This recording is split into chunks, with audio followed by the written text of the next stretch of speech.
Assalamualaikum warahmatullahi wabarakatuh.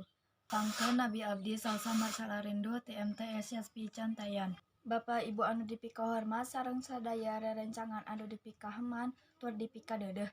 Dina kesempatan ieu abdi bade nerangkeun anu temana teh sopan santun. Sopan santun teh nyaeta salah sahiji adab anu kedah aya dina diri urang, sabab pami urang sopan sareng santun, komo ka anu saluhureun mah anu penting nama ka ibu rama.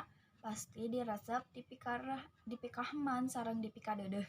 Sopan santun oge bakal nyandak positif sareng manfaat kanggo diri urang sadaya.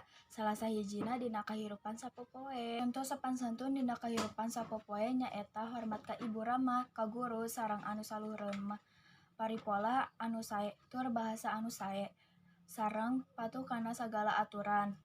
Rupina biantara singkat ti abdi oge dianggap cekap kalawan ditutup ku pantun. Buah tomat buah peuteuy, tamat euy. Wassalamualaikum warahmatullahi wabarakatuh.